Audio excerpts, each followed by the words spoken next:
Are you presenting in Google Slides and want to highlight part of your graph?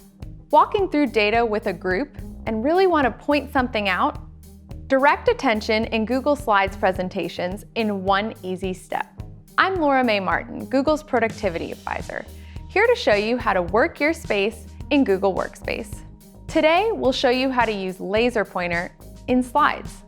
In your slide mode, go to Present, then click Pointer, or just press the L key.